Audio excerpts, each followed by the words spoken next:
Hello student, मैं विष्णु दिवाकर। इस video में हम बात करने वाले हैं बीए ऑनर्स के पॉलिटिकल साइंस की जो आपकी बुक है यूनिवर्सिटी क्वेश्चंस जो कि आपके बार बार रिपीट होते हैं, उसमें से एक इंपॉर्टेंट क्वेश्चन मैं लेकर आया हूं आपका इस वीडियो के अंदर। Department of distance and continuing education university of Delhi discipline specific core course जो है आपका एज पर द यूजीसीएफ यानी कि नेशनल एजुकेशन पॉलिसी के तहत भारतीय राजनीतिक चिंतन में विचार और संस्थाएं जो आपकी बुक है ideas and institution in India political thought. तो इसमें से आपकी हम बात करने वाले हैं यूनिट नंबर 2 से एक इंपॉर्टेंट क्वेश्चन। Unit number 2। तो यूनिट नंबर 2 से जो हर बार पूछा जाने वाला क्वेश्चन है कि अशोक का धर्म यानी कि धर्म, यहाँ लिखा हुआ वैसे ऑलरेडी, धर्म किसे कहते हैं। ठीक है, तो ये जो मैं आपको पूरा का पूरा आप पे आंसर बता देता हूँ आपको। तो सबसे पहले हम आंसर की तरफ चलेंगे तो यहाँ पर बताया गया है, देखिए कि अनेक विद्वान अशोक के धर्म का अर्थ बौद्ध धर्म से लगाते हैं। जितने भी जो विद्वान हैं, जितने भी बड़े दार्शनिक रहे हैं, वो लोग क्या करते हैं, जो धर्म जो था अशोक का, वो जो है बौद्ध धर्म से उसको लगाते हैं, जोड़ते हैं। परंतु शिलालेखों से स्पष्ट हुआ है कि उसका अर्थ जीवन के सर्वमान्य नैतिक सिद्धांतों को व्यवहार से था। मतलब जो उनका जो धर्म का जो शिलालेख थे, वहां से पता चला है कि जो अशोक थे, जो उनका धर्म है ना, वो सिर्फ जीवन के सर्वमान्य नैतिक सिद्धांतों पर था। और अशोक अपने दूसरे और 7वें स्तंभ लेखों में धम्म की व्याख्या इस प्रकार करते हैं। अब दूसरे और 7वें जो उन्होंने स्तंभ के लेखों की जो व्याख्या की है, तो उन्होंने उसमें क्या बताया है, आखिरकार जो धर्म है यानी कि जो धम्म है वो है क्या।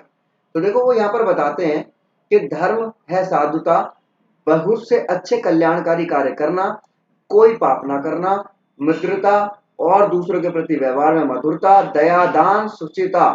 धर्म है प्राणियों का वध ना करना, किसी भी प्रकार की जीव हिंसा ना करना, माता पिता और बड़ों की आज्ञा का मानना, गुरुजनों के प्रति आदर, मित्र परिचित्र और संबंधी ब्राह्मण और श्रमणों के प्रति दानशीलता तथा उचित व्यवहार, और दास तथा भृत्यों के प्रति उचित व्यवहार करना। तो यहाँ पर आपको देखो पढ़ने से ही पता चल रहा होगा कि वो क्या कह रहे हैं। वो हर वो काम कह रहे हैं, हर वो काम करने की बात कर रहे हैं जो काम मतलब हर प्रत्येक व्यक्ति को करना चाहिए, कि कोई पाप ना करो, ठीक है, दूसरों के प्रति अच्छा व्यवहार रखो, दान दक्षिणा दीजिए, ठीक है, हिंसा मत कीजिए, लड़ाई झगड़े मत कीजिए, प्राणियों का वध मत कीजिए, पिता का, बड़ों का, इन सब का आदर कीजिए, सम्मान कीजिए, गुरुजनों के प्रति आदर कीजिए, मित्र के प्रति आदर कीजिए। तो वो ये सारी चीजें बताते हैं।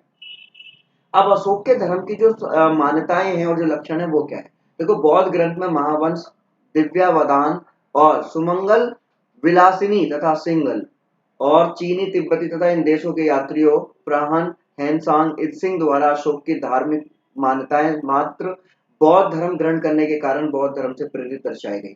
यानी कि जितने भी दार्शनिक रहे हैं, चीनी दार्शनिक रहे हैं, तिब्बती दार्शनिक रहे हैं, इन लोगों के मतलब मात्र अध्ययन करने से और इनके ग्रहण मतलब सारी की सारी चीजें इन्होंने अपने तरीके से जो अपनी मान्यताओं के आधार पर बताने की कोशिश की, जब ये बौद्ध धर्म से प्रेरित दर्शाई गई है। ये सब बौद्ध धर्म से जुड़े हुए हैं। अशोक के जो धर्म के प्रधान लक्षण है, पापहीनता, पाप नहीं करना बिल्कुल, बहुकल्याण, ज्यादा से ज्यादा कल्याण करना, आत्मनिरीक्षण यानी कि आत्मनिरीक्षण यानी कि अपना बचाव, अहिंसा, लड़ाई झगड़े नहीं करने, सत्य बोलना है, धर्म का शासन, धर्म का पालन करना है, धर्म को मंगल मानना है, धर्म को सबसे ऊपर मानना है, कल्याण करना है, दान, सोच, संयम, भाव शुद्धि, कृतज्ञता, सहिष्णुता, बड़ों का आदर, नैतिक आचरण, ये सभी जो है इसके धर्म में यानी कि धर्म में बात की गई है। अब धम्म के जो सिद्धांत, जो शिक्षाएं और विशेषताएं दी गई हैं वो क्या है, देखो सबसे पहली, अशोक का धर्म धर्म के मूल तत्वों से युक्त है। अशोक ने वैदिक धर्म में मूल तत्वों को सदा याद रखा है, जैसे कि दया करना, करुणा, क्षमा, ये सब चीजें उन्होंने इसके अंदर ज्यादा योगदान दिया, मतलब ज्यादा इस पे विचार किया है उन्होंने। अशोक के धर्म के नैतिक और सदाचार मूल आधार रहे हैं, हमेशा नैतिकता पर बात करते हैं, सदाचार पर बात करते हैं। अशोक के धर्म में दूसरों के विचारों, विश्वासों, आस्था, नैतिकता, जीवन प्रणाली के प्रति सम्मान दिखता है। सहिष्णुता रखने का विश्वास रूप में यहाँ पर कहा गया है कि भाईचारा रखिए। अशोक के धम्म में अहिंसा को अत्यधिक महत्व दिया गया है कि अहिंसा बिल्कुल ही नहीं करनी है, अहिंसा परमो धर्म, किसी जीव को ना मारना, किसी जीव को ना सताना, साथ ही अपशब्दों को बोलना, किसी का बुरा ना चाहना, पशु पक्षी मानव वृक्ष आदि की रक्षा करना, और इसके लिए कार्य करना भी अहिंसा है। ठीक है, ब्राह्मण श्रमणों का दान, वृद्धों और दुखियों की सेवा करना, ये सब भी इन्होंने इसमें बोला है। देशियों और मित्रों के प्रति से स्नेहपूर्ण व्यवहार होना चाहिए।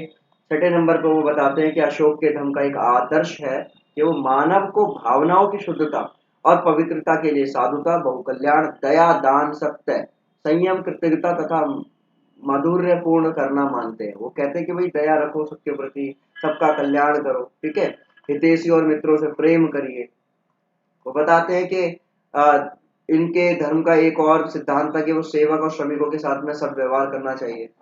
जो सेवक है, जो श्रमिक है, वो जो आपकी सेवा में तत्पर है, आपके किसी कार्य में जो है योगदान दे रहा है, तो उस जगह पर आपको उनके साथ में सद्व्यवहार करना चाहिए। अशोक के धर्म की मुख्य विशेषताएं जो है लोक कल्याण है, धम्म मंगल अर्थात प्राणी मात्र की रक्षा करना, विकास के लिए कार्य करना, विलासी जीवन से दूर रहना, मांस भक्षण ना करना, वृक्षों को ना काटना आदि लोक कल्याण के अंतर्गत ही सब माने जाते हैं।